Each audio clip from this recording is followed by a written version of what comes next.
నమస్తే, welcome to Bhavat media. ముందుగా headlines.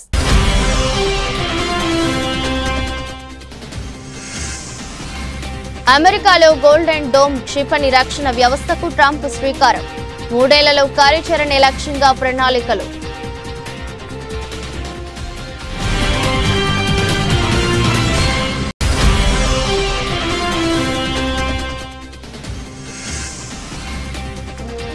Pakistan పై దౌత్య యుద్ధం ప్రారంభం. మొదలైన ఎంపీల దౌత్య యాత్ర.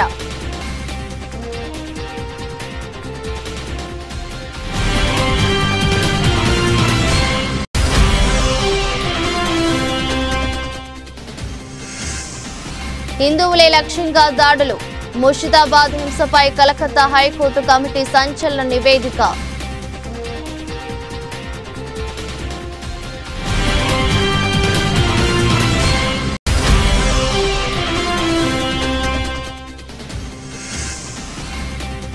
నోటీసులు ఎన్ని ఇచ్చినా ధైర్యంగా ఎదుర్కొంటాం స్పష్టం చేసిన BRS working president KTR.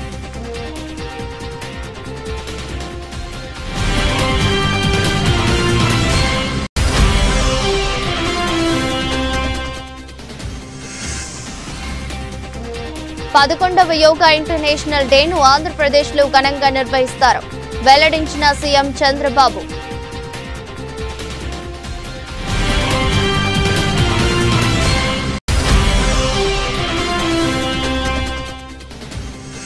Hyderabad లో సేస్ స్కూల్ ప్రాంగణంలో హైడ్రా కూల్చివేతలు. స్థానికుల ఫిర్యాదుతో రంగంలోకి దిగిన హైడ్రా అధికారులు.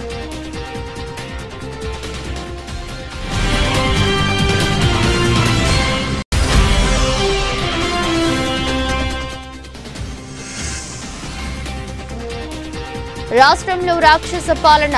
మాజీ ముఖ్యమంత్రి YS Jagan fire.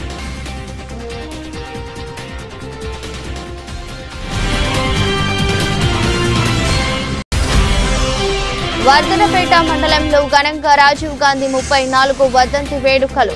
నివాళులర్పించిన Congress party నాయకులు.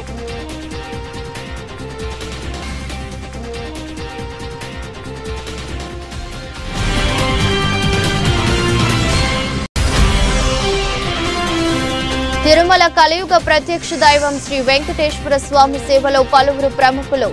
స్వామివారి ఆశీస్సులు అందుకున్న మాజీ మంత్రి ఆర్కే రోజా, సంగీత దర్శకుడు తమన్, హీరోలు ఆది, అశ్విన్.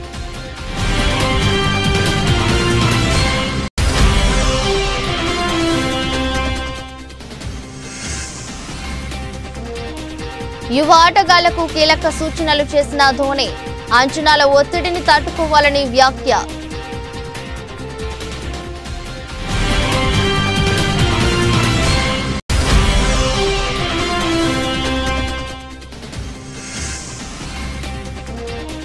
అల్లు అర్జున్ సుకుమార్ ఫ్యాన్స్ కు ఆదిరిపోయే న్యూస్.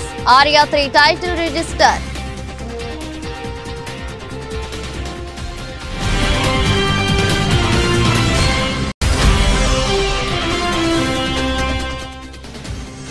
భారీ లాభాల్లో స్టాక్ మార్కెట్లు. సెన్సెక్స్ దాదాపు 800 పాయింట్లు వృద్ధి చెందగా 239 పాయింట్లు పెరిగిన నిఫ్టీ.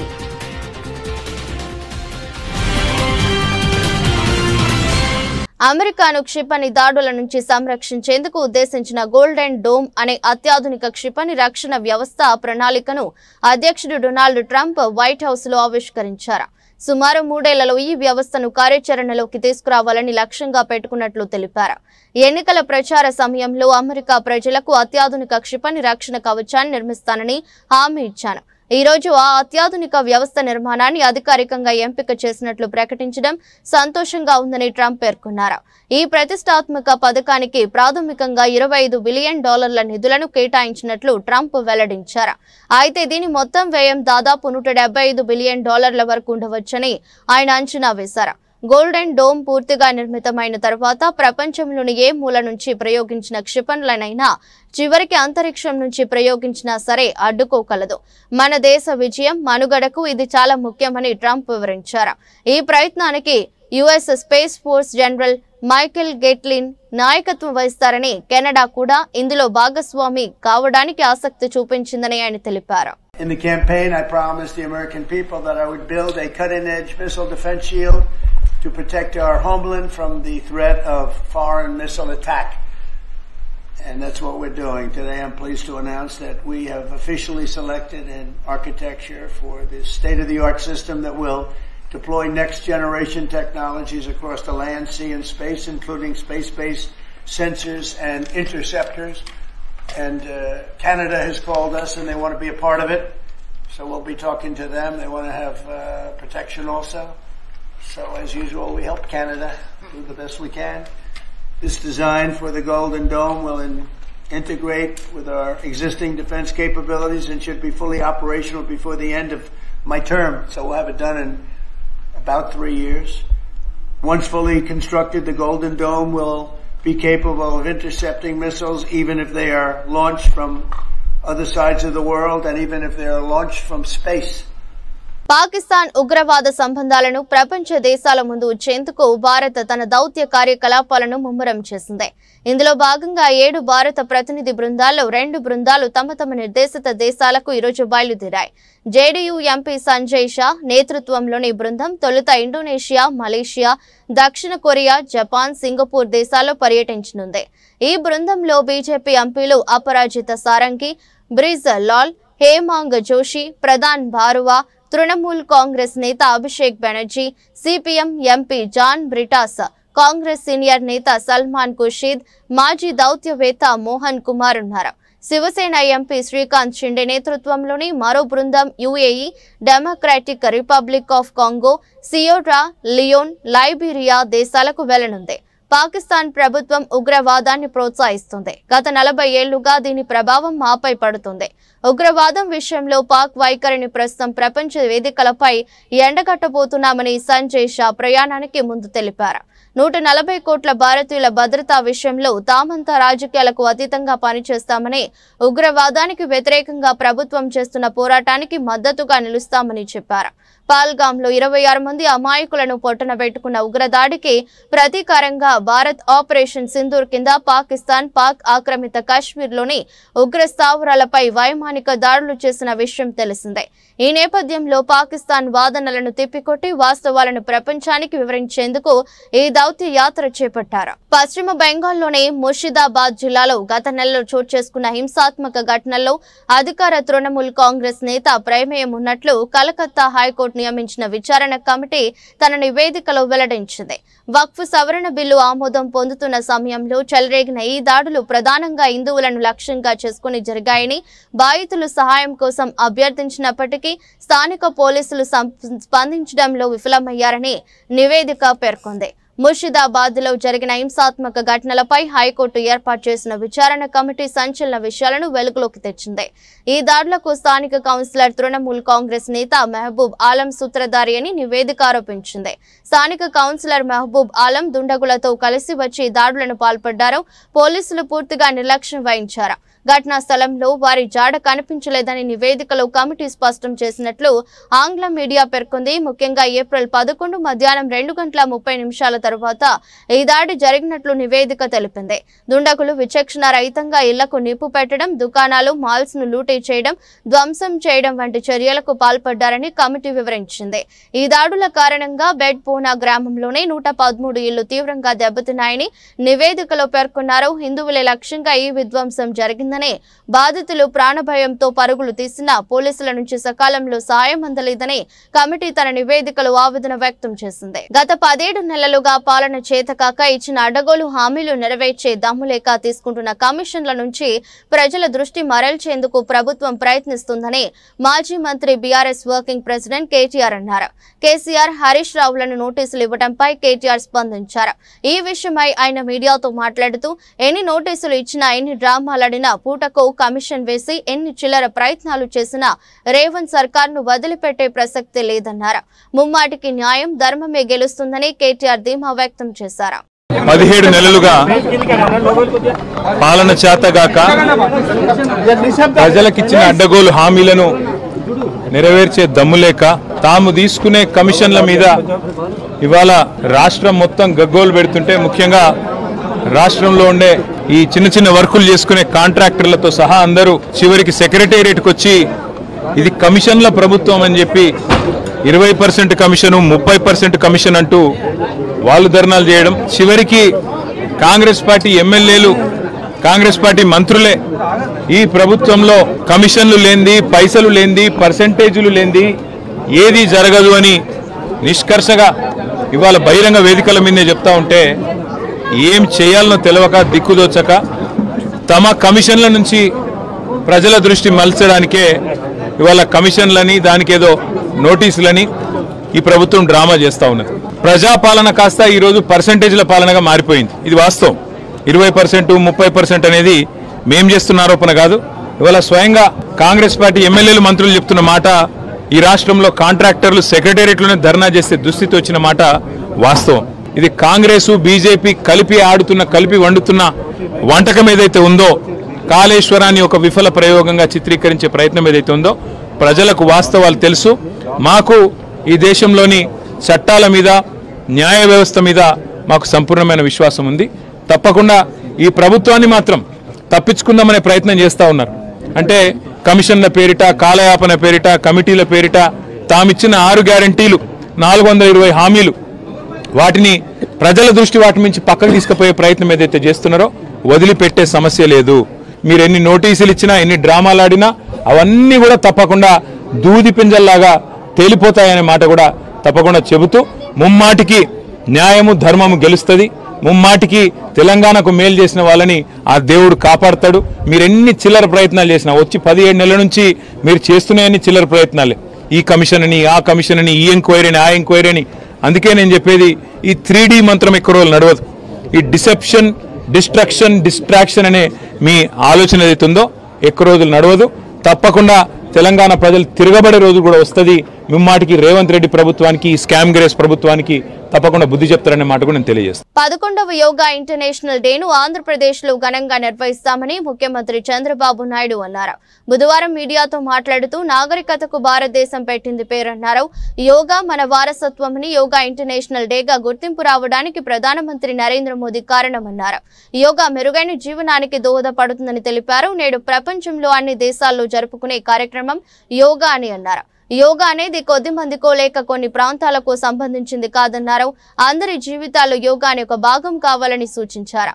ప్రపంచానికి భారత్ అందిస్తున్న గొప్ప వరం యోగా అని చెప్పుకొచ్చారు. ఫోటోలు, ఈవెంట్ కోసం ఒక రోజు చేసే కార్యక్రమం కాదన్నారు. ప్రతి ఒక్కరిలో ప్రగాఢమైన మార్పు తీసుకొచ్చే కార్యక్రమం యోగా అని తెలిపారు. యోగా దినోత్సవాన్ని ప్రధాని మోదీ ఒక దీక్ష, పట్టుదలతో చేస్తున్నారని, నేటి నుంచి నెల రోజుల పాటు యోగాంధ్ర 2025 పేరుతో ప్రచార కార్యక్రమం నిర్వహించనున్నట్లు తెలిపారు. రాష్ట్ర వ్యాప్తంగా 2 కోట్ల మంది పాల్గొనేలా కార్యాచరణ రూపొందించినట్లు చెప్పారు. 5 లక్షల మందితో వచ్చే నెల 21వ తేదీన యోగా డే నిర్వహిస్తామని, ఉదయం 7 గంటల నుంచి 8 గంటల విశాఖపట్నం రామకృష్ణ బీచ్ లో యోగా డే నిర్వహించనున్నట్లు వెల్లడించారు. 10 లక్షల మందికి యోగా సర్టిఫికేట్ ఇస్తామన్నారు. ఈ రోజు మనం చూస్తే ఇంటర్నేషనల్ డే ఆఫ్ యోగా 2014 డిసెంబర్లో యునైటెడ్ నేషన్ జనరల్ అసెంబ్లీ ఆమోదించి ప్రపంచం అంతా జరపాలని నిర్ణయం తీసుకునే పరిస్థితి తీసుకొచ్చారు. దాని ప్రాముఖ్యత చెప్పడం, అదే మాదిరిగా ఆ ప్రాముఖ్యత వాళ్ళు గుర్తించే విధంగా చేయడం, దానిపైన ఇదొక ఇంటర్నేషనల్ ఈవెంట్ కింద ఒక రోజు ప్రత్యేకంగా కేటాయించి ఈ రోజు ఈ కార్యక్రమాన్ని చేసే పరిస్థితికి వచ్చారు. ప్రతి సంవత్సరం ఈ యోగా 7 నుంచి 8 గంటలు ఫిక్స్డ్ టైంలో ప్రపంచంలో అన్ని దేశాల్లో, భారతదేశంలో అన్ని ప్రాంతాల్లో జరుపుకునే కార్యక్రమం. ఈ కార్యక్రమం ఈ సంవత్సరం theme of this year yoga for 1 earth 1 health. ఇది చాలా మనందరికి కూడా, ప్రతి ఒక్క వ్యక్తికి సంబంధించిన విషయం. ఇది కూడా మనం చూస్తే ఏ కొద్ది మందికో, కొన్ని ప్రాంతాలకో, కొన్ని మతాలకో కాదు, హోలిస్టిక్ వెల్ బీయింగ్. ఒక మనిషి యొక్క జీవితంలో ఒక విధంగా చెప్పాలంటే ఒక మెరుగైన జీవన ప్రమాణాలకు నాంది, బెటర్ లివింగ్ కి పునాది ఈ యోగా అని చెప్పి కూడా నేను మీకు తెలియజేస్తున్నా. అందరి జీవితాల్లో యోగా అనేది ఒక పార్ట్ ఆఫ్ అవర్ లైఫ్ కావాలి. ఈరోజు అందరూ టెన్షన్ లో, స్ట్రెస్ తో ఈ యొక్క కాంపిటేటివ్ వరల్డ్ లో పరిగెత్తున్నాం. టెక్నాలజీ వల్ల ఇంకా ఈ టెన్షన్ పెరుగుతా ఉంది, స్ట్రెస్ పెరుగుతా ఉంది, లైఫ్ మెకానికల్ గా అయిపోతా ఉంది, రిలాక్సేషన్ లేని పరిస్థితులు వస్తున్నాయి. అన్ని ఉన్నా కూడా ఎక్కడో లోటు, ఆ లోటే ఈ స్ట్రెస్. అందుకనే ఈరోజు వీటికన్నిటికీ పరిష్కార మార్గం హీలింగ్ ఫ్యాక్టర్ యోగా. దీన్ని ఒక పెద్ద ఎత్తున చేయాలనే ఉద్దేశంతో ఒక రోజేదో సింబాలిక్ గా చేయడం, లేకుంటే ఫోటోల కోసం చేయడం, ఈవెంట్ కోసం చేయడం కాదు. ఇది ప్రతి ఒక్కరిలో ప్రగాఢమైనటువంటి మార్పు తీసుకొచ్చే విధంగా, వాళ్ళ జీవన శైలిలో భాగంగా ఉండేట్టుగా, అంటే it is a part of their life. దీన్ని మనం ముందుకు తీసుకుపోవాల్సిన అవసరం ఉంది. హైదరాబాద్ లోని మేడిపల్లి ఆర్ఏఆర్ కాలనీలోని సేజ్ పాఠశాల ప్రాంగణంలో నిర్మించిన అక్రమ కట్టడాలను హైడ్రా అధికారులు బుధవారం కూల్చివేశారు. హైదరాబాద్ వరంగల్ జాతీయ రహదారి అనుసంధాన మార్గంలో ఈ అక్రమ నిర్మాణాలు ఉన్నాయని స్థానికుల నుంచి ఫిర్యాదులు అందడంతో అధికారులు ఈ చర్యలు చేపట్టారు. పాఠశాల యాజమాన్యం కీలకమైన లింక్ రోడ్లోనే కొంత భాగాన్ని ఆక్రమించి నిర్మాణాలు చేపట్టిందని స్థానికులు కొన్నాళ్లుగా ఆరోపిస్తున్నారు. ఈ ఆక్రమణల వల్ల తీవ్రమైన ట్రాఫిక్ సమస్యలు తలెత్తుతున్నాయని, ప్రజల రాకపోకలకు తీవ్ర అంతరాయం కలుగుతుందని తమ ఫిర్యాదులో పేర్కొన్నారు. వాహనదారులు, పాదచారులు ఇబ్బందులు పడుతున్నారని తెలిపారు. ఈ కబ్జాపై కాలనీ వాసులు 15 ఏళ్లుగా పోరాడుతున్నారని తెలిసిందే. అందిన ఫిర్యాదులపై స్పందించిన హైడ్రా అధికారులు క్షేత్రస్థాయిలో తనిఖీలు చేశారు. పాఠశాల యాజమాన్యం రోడ్డును ఆక్రమించి నిర్మాణాలు చేపట్టినట్లు ఈ తనిఖీల్లో నిర్ధారణ అయింది.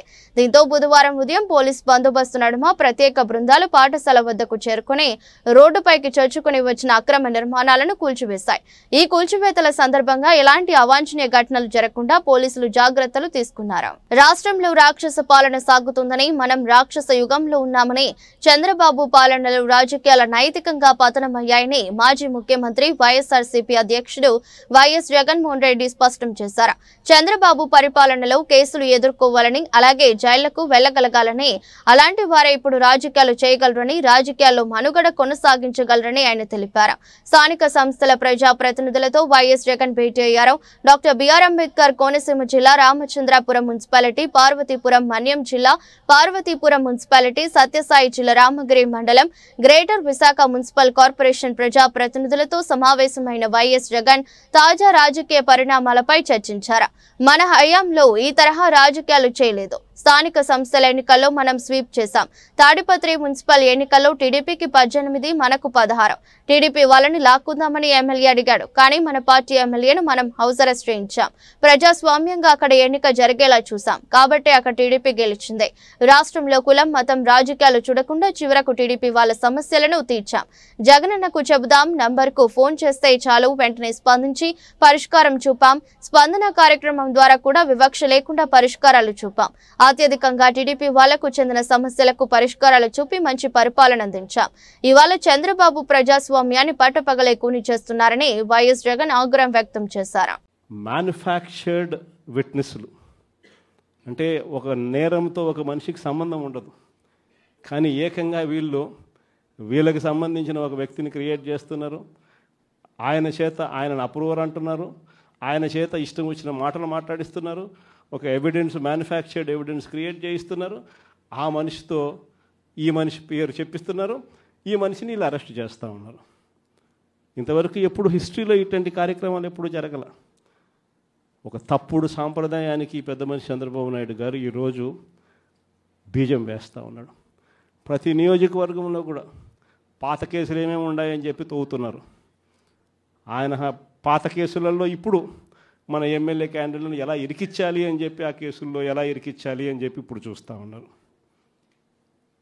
ఏ తప్పు జరగకపోయినా కూడా యాక్టివ్గా ఎవడైనా కార్పొరేటర్ ఉన్నా, ఎవడైనా ఎంపీటీసీ ఉన్నా, ఎవడైనా జెడ్పీటీసీ ఉన్నా, లేకపోతే ఎవరైనా లీడర్ ఉన్నా సరే విజిలెన్స్లో ఎలా ఇరికించాలా, తప్పుడు కేసు ఎలా పెట్టించాలా అనే సంస్కృతితోనే ఈరోజు పాలన సాగుతూ ఉంది.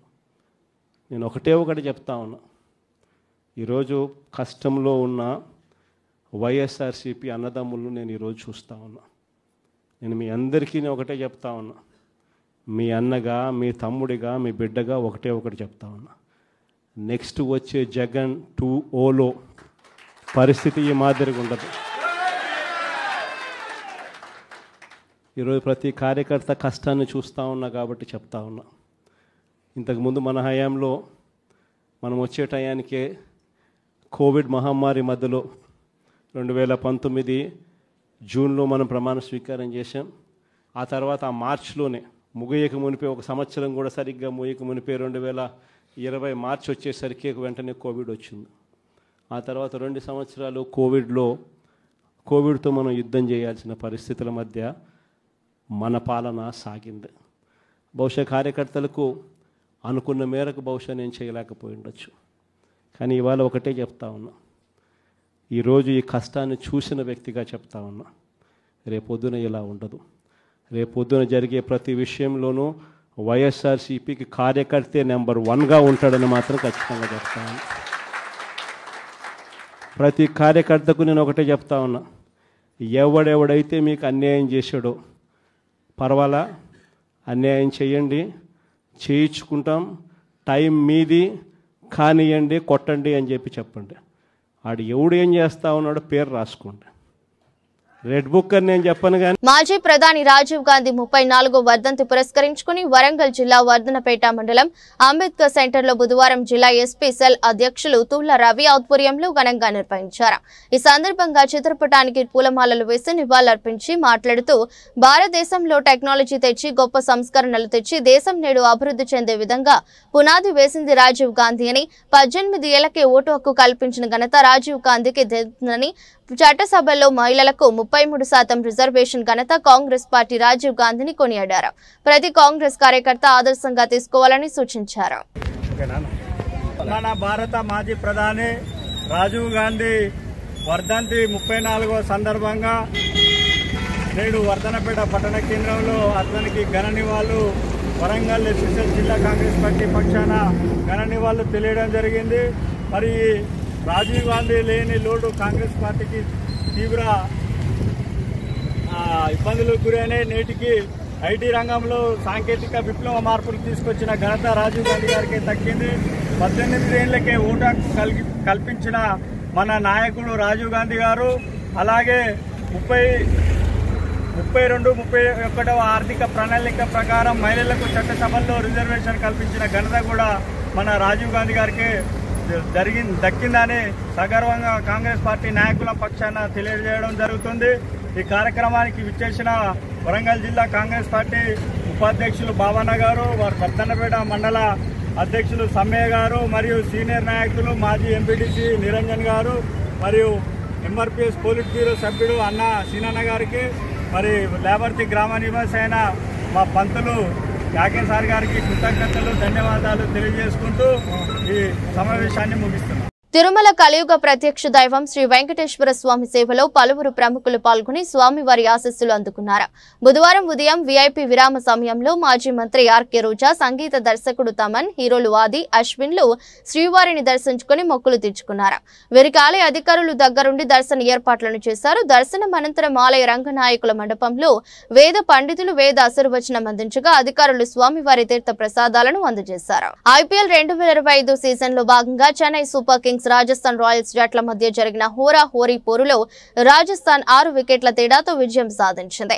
ఈ మ్యాచ్ ముగిసిన అనంతరం చెన్నై సూపర్ కింగ్స్ మాజీ కెప్టెన్ మహేంద్ర సింగ్ ధోని యువ క్రికెటర్లతో కాసేపు ముచ్చటించారు. ఈ సందర్భంగా వారికి పలు విలువైన సలహాలు, సూచనలు అందజేశారు.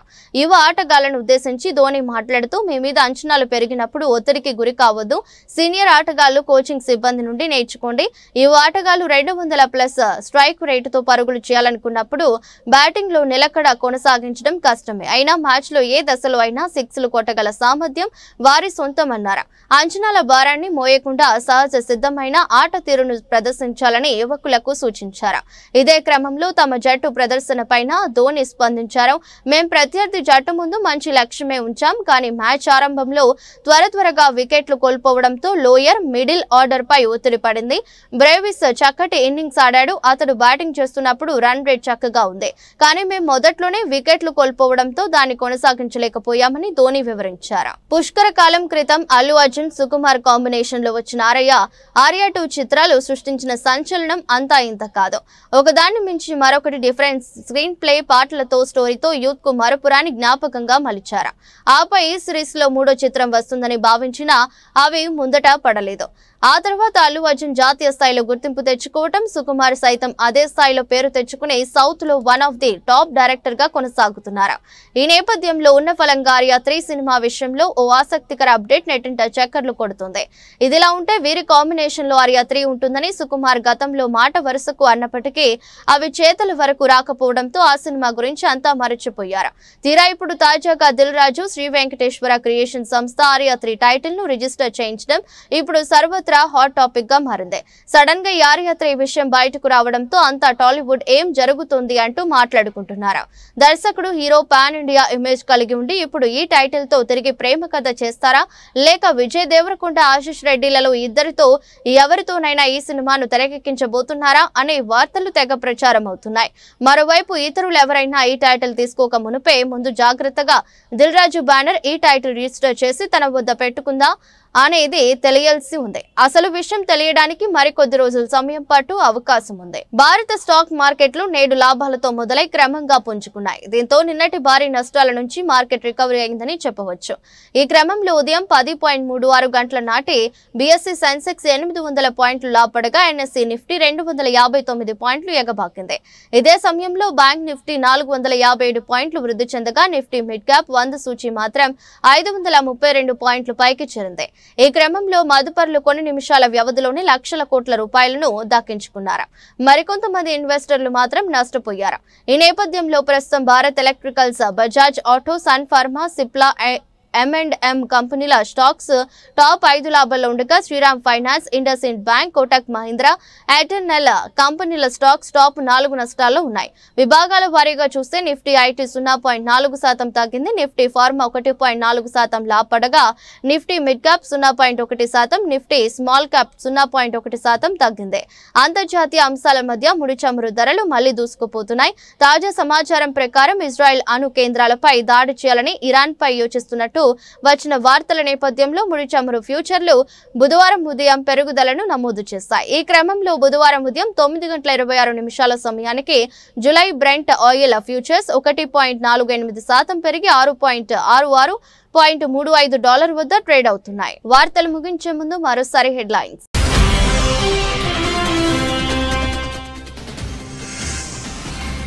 అమెరికాలో గోల్డెన్ డోమ్ క్షిపణి రక్షణ వ్యవస్థకు ట్రంప్ శ్రీకారం. 3 ఏళ్లలో కార్యాచరణ లక్ష్యంగా ప్రణాళికలు.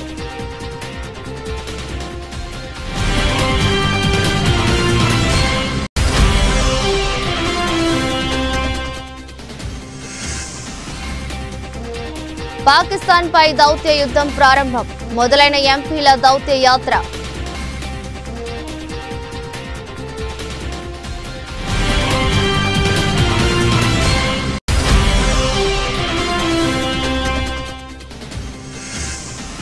హిందువులే లక్ష్యంగా దాడులు.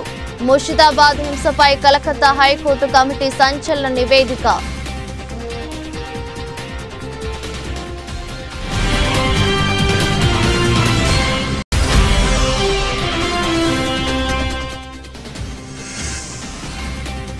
నోటీసులు ఎన్ని ఇచ్చినా ధైర్యంగా ఎదుర్కొంటాం స్పష్టం చేసిన బీఆర్ఎస్ వర్కింగ్ ప్రెసిడెంట్ కేటీఆర్.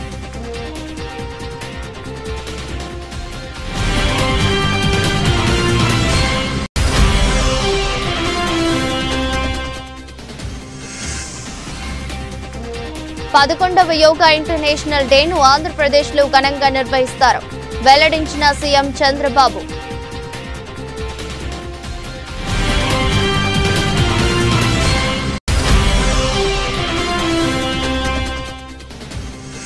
హైదరాబాద్లో సేస్ స్కూల్ ప్రాంగణంలో హైడ్రా కూల్చివేతలు. స్థానికుల ఫిర్యాదుతో రంగంలోకి దిగిన హైడ్రా అధికారులు.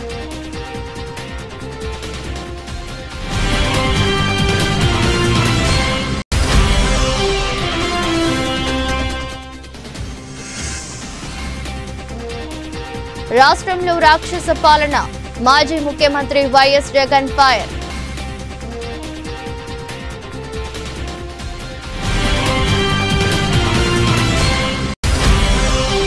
వర్ధనపేట మండలంలో ఘనంగా రాజీవ్ గాంధీ 34వ వర్ధంతి వేడుకలు.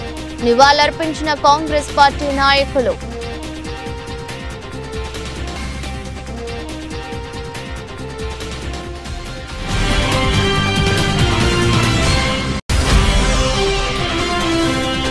తిరుమల కలియుగ ప్రత్యక్ష దైవం శ్రీ వెంకటేశ్వర స్వామి సేవలో పలువురు ప్రముఖులు. స్వామివారి ఆశీస్సులు అందుకున్న మాజీ మంత్రి ఆర్కే రోజా, సంగీత దర్శకుడు తమన్, హీరోలు ఆది, అశ్విన్.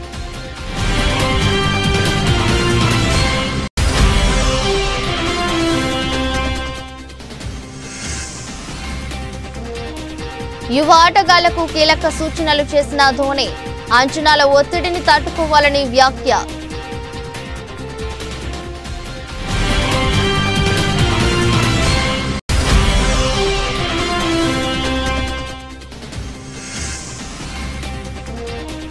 అల్లు అర్జున్, సుకుమార్ ఫ్యాన్స్ కు ఆదిరిపోయే news. Arya 3 title register.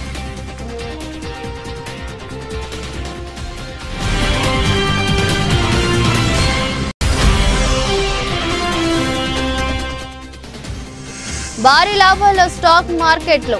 Sensex దాదాపు 800 పాయింట్లు వృద్ధి చెందగా 239 పాయింట్లు పెరిగిన నిఫ్టీ.